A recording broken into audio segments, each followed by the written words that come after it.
மாதிரிலாம் பார்த்தீங்கன்னா நம்ம ஏதாவது ஃபங்க்ஷன் போகிறோம் அப்படின்னா ரொம்ப பதட்டமாகவே இருப்பாங்க. ஏன்னா அங்கே வயசானவங்களாம் வருவாங்க. அவங்க எதுவும் குறை சொல்கிற மாதிரி இருக்கக்கூடாது அப்படின்னு சொல்லிட்டு பார்த்து நம்மளை கிளப்பி கூட்டிகிட்டு போவாங்க. பொம்பளை பிள்ளைங்களை புடவை கட்டு, முடியை விரித்து போடாத, கையில் கழுத்தில் ஏதாவது நகை போட்டுட்டு வா, மொட்டையாக வராது அப்படின்னு சொல்லுவாங்க.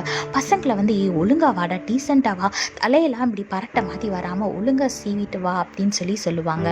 எல்லார்ட்டையும் ஒழுங்காக பேசணும், பிரைஸ் தி லார்ட் சொல்லி என்ன எப்படி இருக்கீங்க அப்படின்னு சொல்லி பேசணும் அப்படின்னு சொல்லிலாம் ட்ரைனிங்லாம் கொடுத்து கூட்டிகிட்டு போவாங்க.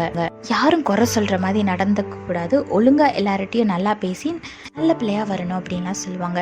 இதே மாதிரி தாங்க நம்மளோட வாழ்க்கையில் ஒரு மனுஷனை பார்க்க போகிறதுக்கே நம்ம இவ்வளோ ஆயத்தமாக யாரும் எந்த குறையும் சொல்லிடக்கூடாது அப்படின்னு சொல்லிட்டு நம்ம போகும்போது நம்ம ஈசப்பாவை பார்க்க போகிறோம் அப்படின்னா நம்ம எவ்வளோ ப்ரிப்பேர்டாக இருக்கணும். விதத்தில் பாருங்கள், 1 தெசலோனிக்கர் 5:23 போட்டிருக்கு, சமாதானத்தின் தேவன் தாமே உங்களை முற்றிலும் பரிசுத்தமாக்குவாராக.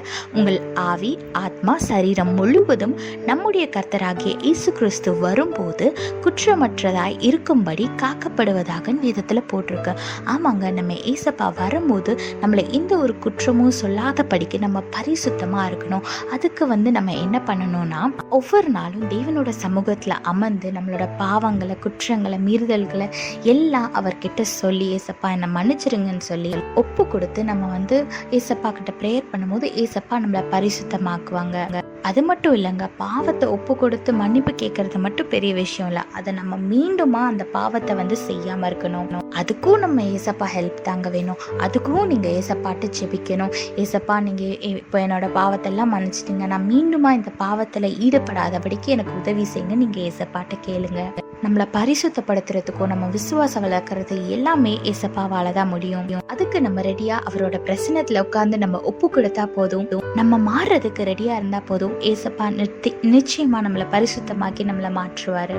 அதனால அவரோட பாதத்துல அமர்ந்து ஒப்பு கொடுங்க, பரிசுத்தமாகுங்க, ஆயத்தப்படுங்க. ஏசப்பா வரும்போது குற்றமில்லாதவர்களா இருக்கும்படி ப்ரிப்பேர் ஆகுங்க. கர்த்தர் உங்களோடு கூட இருந்து உங்களை ஆசீர்வதித்து பாதுகாத்து வழி நடத்துவாராக. ஆமென். If we are going to our grandparents' house, our mom will compel us to wear a dress that is covered from top to bottom, and she will also make us wear jewelry. And if it's a boy, she will make him wear a formal wear, and she will ask him to clean shave and will ask him to comb his hair properly, so that the grandparents will not find any mistake and they will not blame our mom. Likewise, in our life, we should always be prepared to meet our Lord Jesus, and when we meet him, we should be blameless. Look what the Bible says in 1 Thessalonians chapter 5 verse 23. Now may the God of peace make you holy in every way, and may your whole spirit and soul and body be kept blameless until our Lord Jesus Christ comes again. Yes, we should be kept blameless and we should be holy in every way. You have to submit yourself to our Lord and ask his forgiveness for all the sins that you have made, and you should not repeat those sins again. I know sometimes it might be hard to follow all this and to stay away from the worldly sins, but when you ask the help of our God, he will help you to be holy and to stay away from sin, because he is the only person who can make us holy, and he's the only one who can help us be holy. So submit yourself to our Lord and be prepared for his coming. God bless you all. Have a blessed day. Amen.